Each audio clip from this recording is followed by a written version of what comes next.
Then, if on soft ground naman po, it must be deep below. So, dapat naka-libing siya ng ating bottom part ng ating chain link fence. So, this is the example. Ganito po ang chain link fence. So, cyclone. Sa amin, cyclone tawag dito. So, it must be 7 feet, excluding the top guard. So, wala pa tong top guard.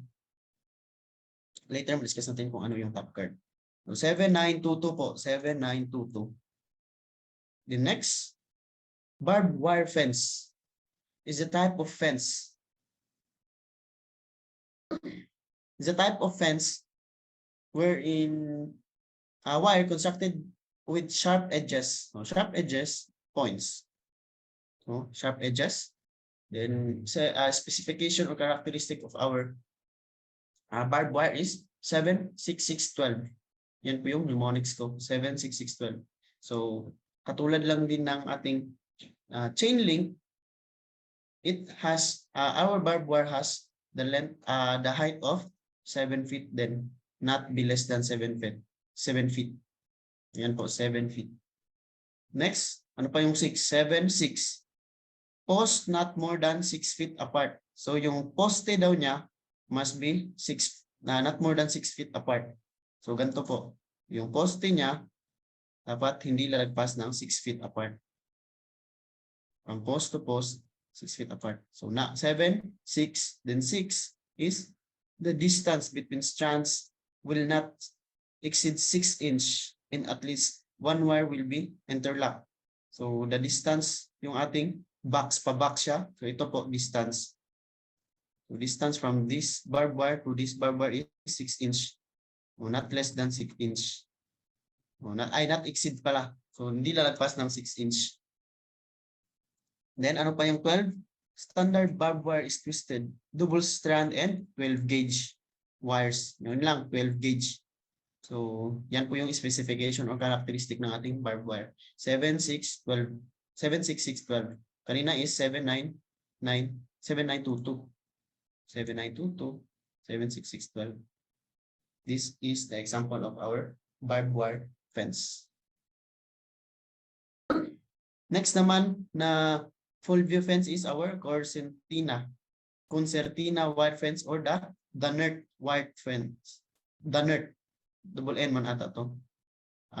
Dunnert. Basta Dunnert po siya. Dunnert wire.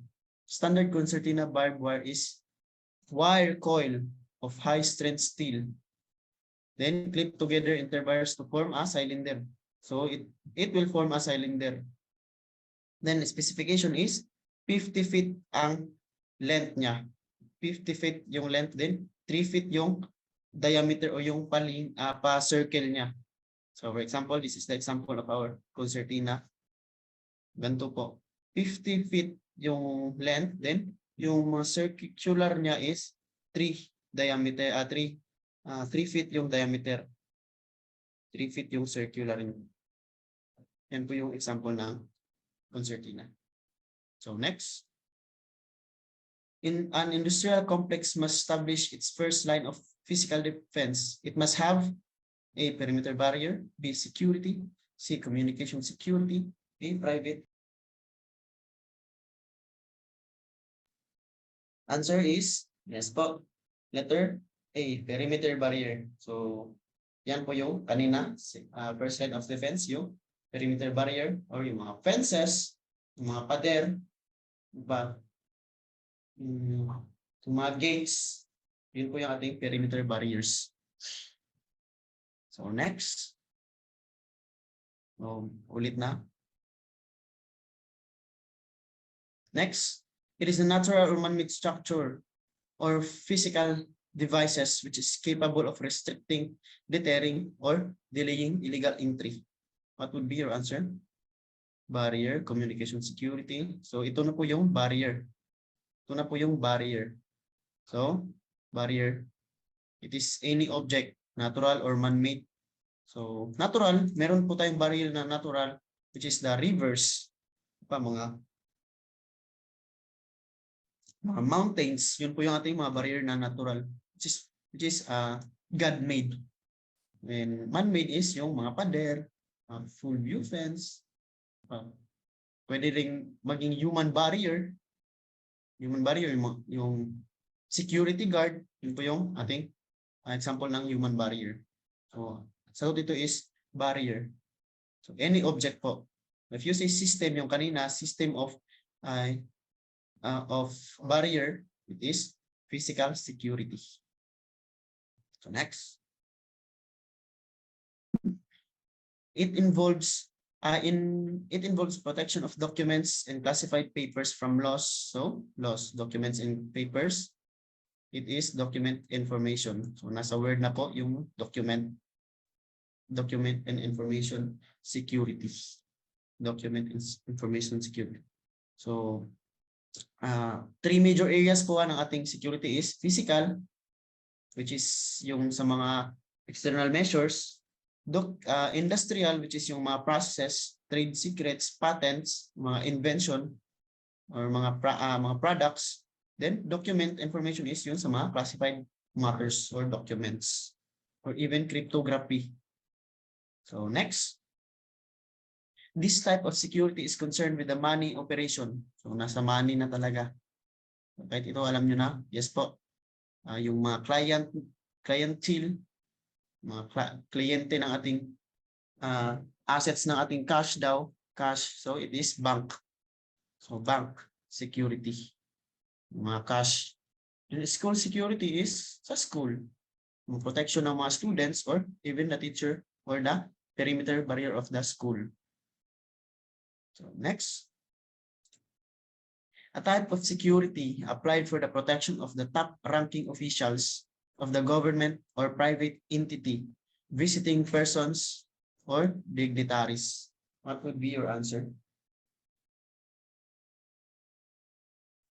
B, VIP.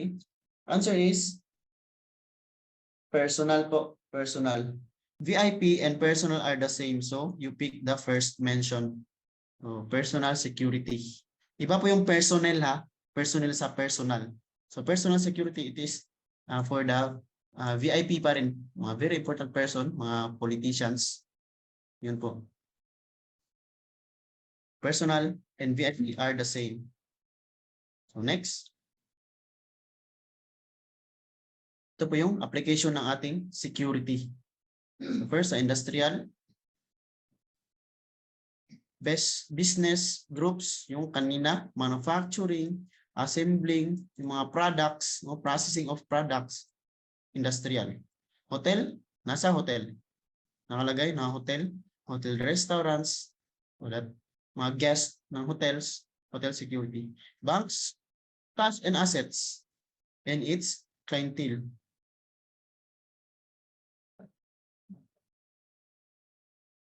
Ano pong questions? Ay, hindi po to pa-order. Pa-order yung aking paglagay ng question.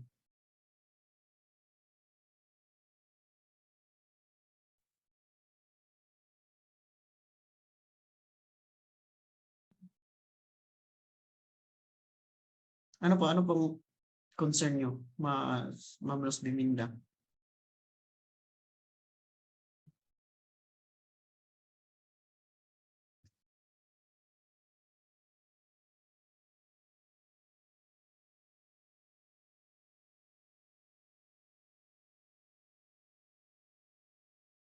Scope 15, personal security. Sige po, number 15 na po daw tayo.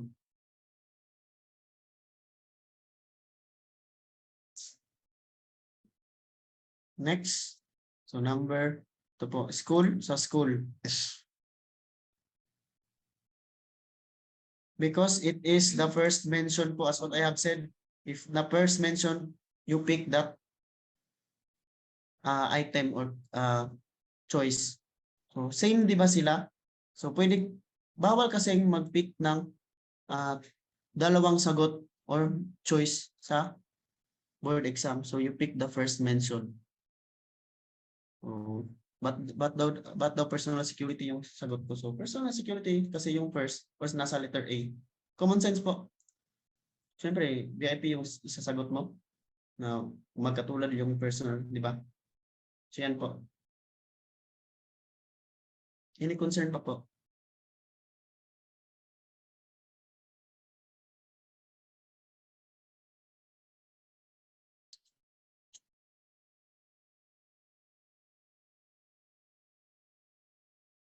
Yes po, piliin niyo po yung nauna. If alam niyo ha, if alam niyo na magkapareha sila. So kanina hindi niyo alam, di ba? VIP security at personal magkapareha. So you pick the VIP, di ba? So mali kayo. Personal, you should pick the first mention if magkapareha sila. Like yung kahapon, yung burnt out at May, di ba? Magkapareha. So next, number, ano na tayo? Tingnan ko ha. Number 16. Number 16. These are features constructed by a man regardless of their original intent that tends to delay the intruder. Example, a walls. So, made by the man daw. Constructed by the man. What would be your answer? Natural, structural, human, or animal barriers? So, may sagot na B, may sagot na C.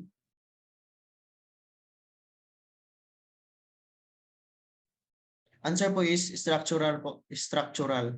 So, those are the man-made and man-constructed. Yung human barrier po is po yung tao mismo. So, yung mga guards, yan po yung ating human barriers.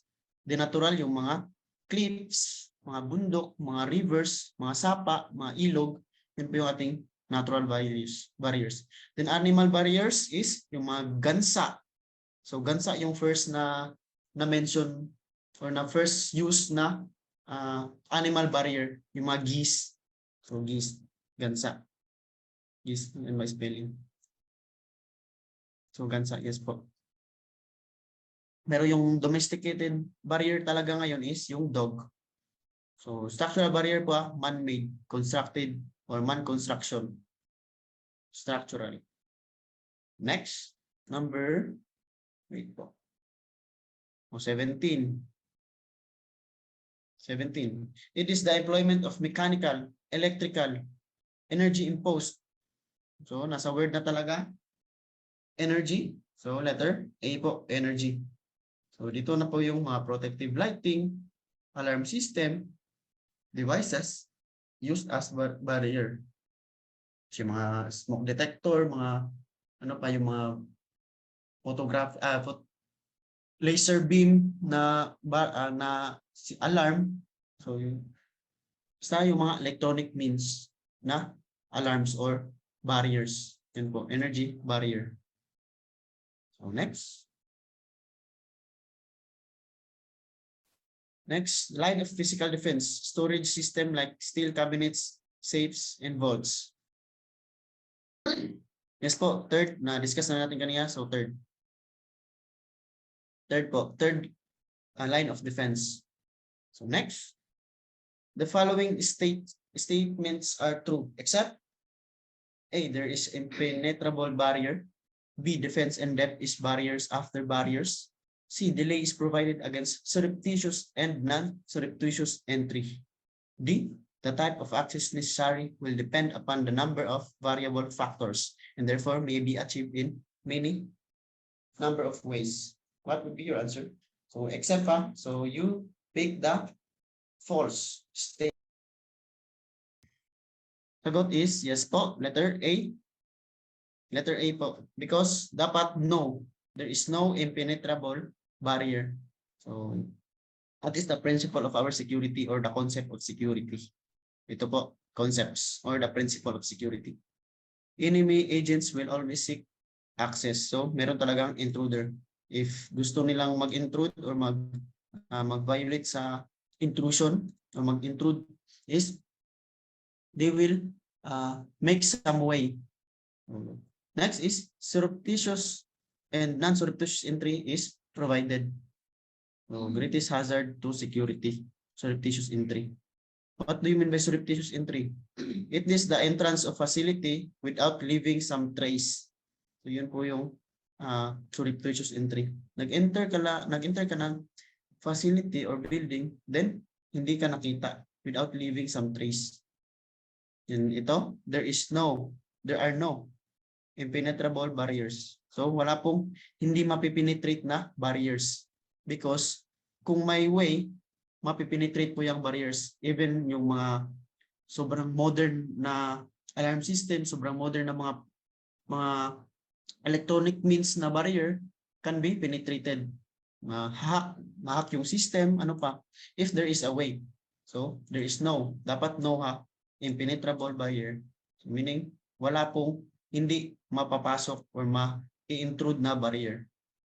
So, next, each installation is different. So, yung kanina, may mga factors na different sila. So, if building A is for processing yung mga industrial. So, iba yung gamitin mo na security or type of security.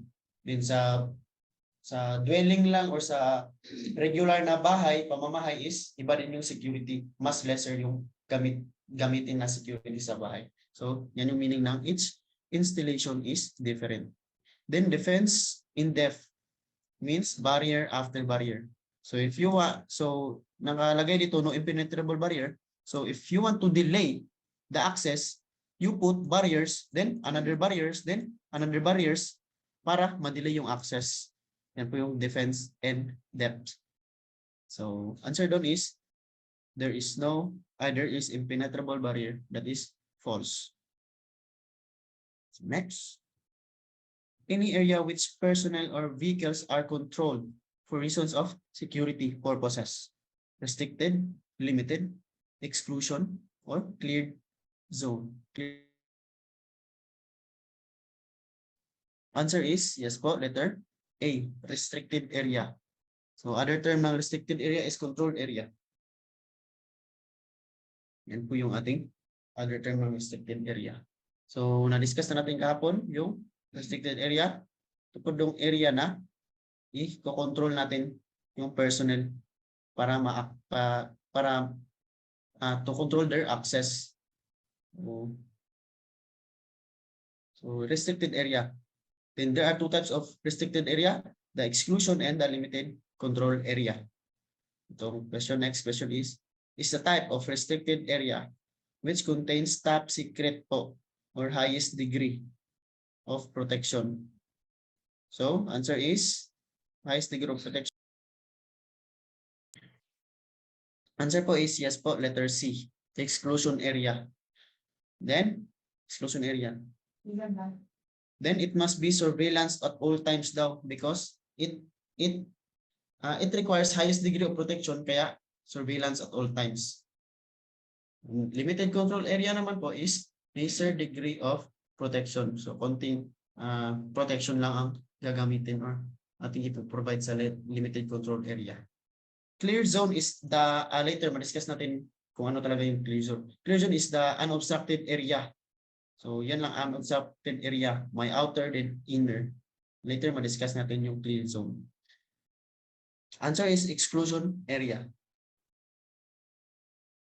Next, potentially destructive. Without human assistance, with assistance, it can be caused to devastate those things you are attempting to secure and professionally accomplish, often in a way that does not leave recognizable evidence of sabotage. A. Interior area control. B. Visitor identification and movements control. C. Fire prevention. D. K. Control.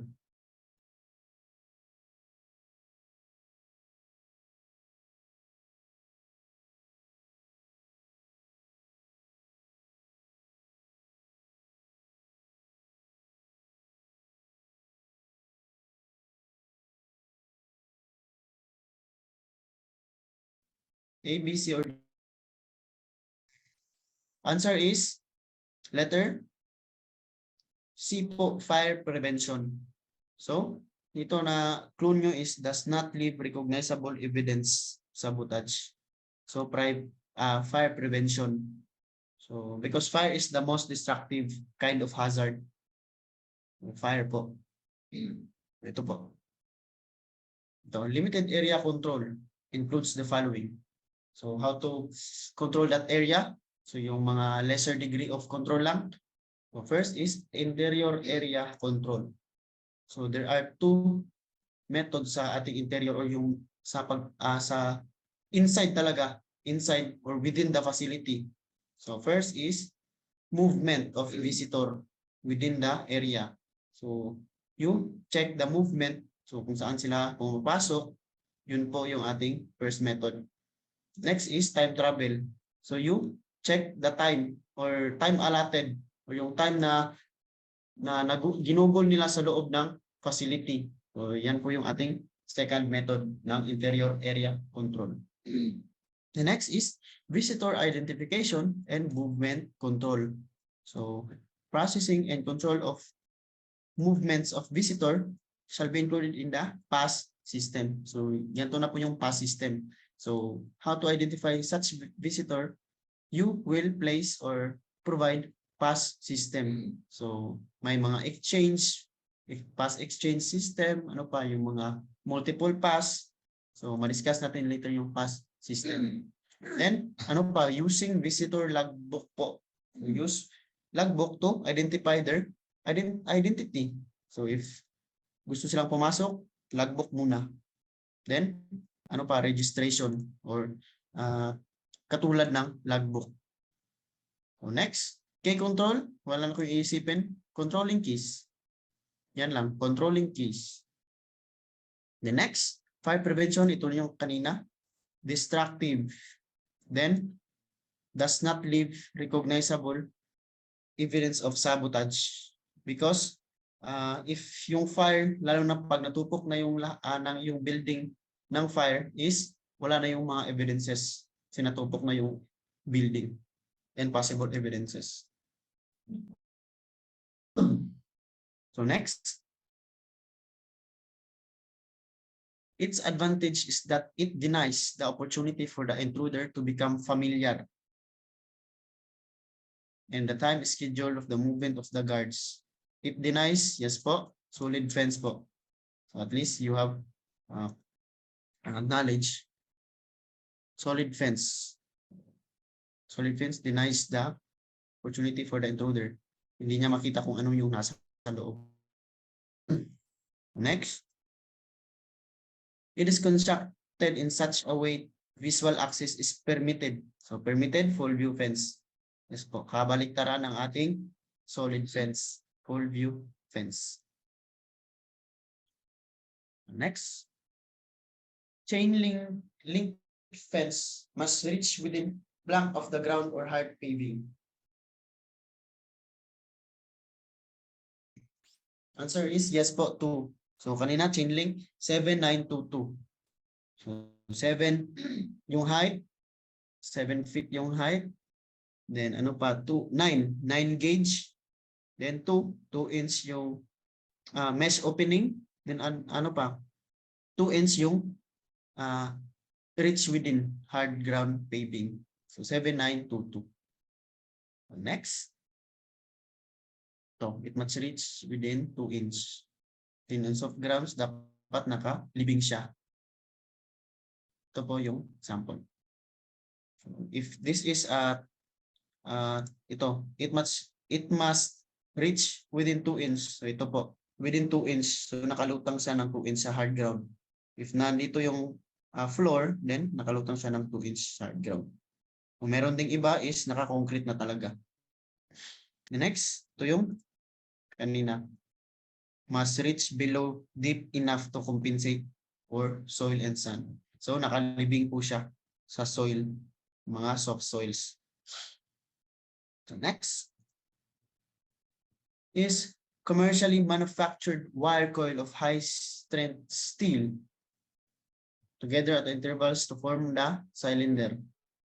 What is your answer? Letter C, yes po.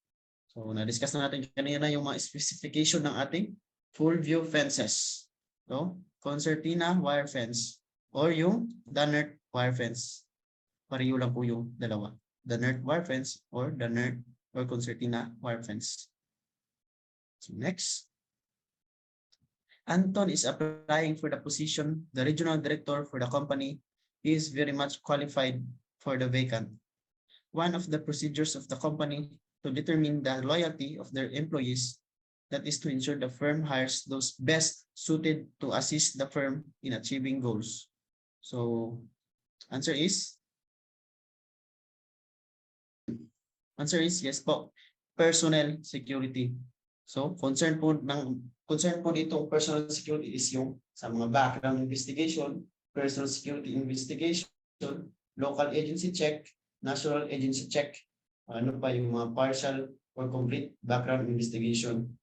Para sa employee po. So, yun po yung ating personal security. So, next. Additional overhang of barbed wire placed on vertical perimeter fences with a 45-degree angle. So this increases the protective height and prevents easy access. A, top guard. B, tower guard house. C, top tower. D, guard control station. Answer is yes po. Top guard po. So top guard. So yung additional wire daw. So vertically or vertically placed. So pahalang po. So ganito po yung example. So, ito po is our top guard. Top guard. So there are two types of top guard, di ba? Yung nakapalabas at nakapaloob. So for example, nandoon yung palabas. So if palabas to, it denies the access to enter. So yung mga outsider, mahirapan mag-enter. So if nakapaloob naman to is, yung mga insider is mahirap lumabas. So, kung nakapaloob yung top guard natin, it is for the prisoner. Usually sa prisoner.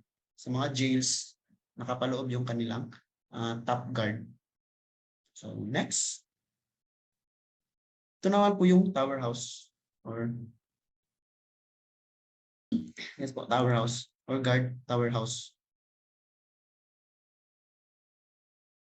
Top guard po, top guard. So, next. It is normally provided at main perimeter entrances to secure located out of doors and manned by guards for time basis. Guard control station, tower guard, tower control station.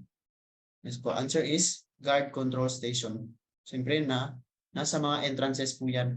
Sa mga subdivisions, yun po yung sample ng ating guard control station. So, bago ka pumasok, may iba yung meron din silang yun, parang sa vehicle na itataas nila yung guard control station. This is house-like structure. Tower guard. Yes po, tower guard. House-like structure, tower guard. Ito po yung sample ng tower guard. So, the higher the tower, the more visibility it provides. So, pag mataas po yung tower daw natin is mas malaking visual or malaki yung observation or access ng observation ng ating guards. Yun po yung tower guard. Answer is tower guard. So next, top guard. Additional overhang barbed wire. Next, guard control station. Normally provided at entrances. And sentry station should be near a perimeter for surveillance at entrance. So sa entrances po yung guard control stations. So next, tower guard, house-like structure. So next, this is single most cost-effective deterrent to crime because it creates psychological deterrent to the intruders. A, protective lighting. B, perimeter barrier. C, floodlights. D, security. Answer is yes po, letter A, protective lighting. So, single most cost-effective daw. But sinasabing single most effective siya? Kasi, a wire is so lighting is so economic. Sobrang mura po niya. Then, maglagay ka lang ng lighting, it will create or it will prevent such intruder to access that or to enter that facility. Kasi baka makita yung mukha niya or baka mag-create ng visuality ng sa kanya. So, protective lighting. Next. Number na.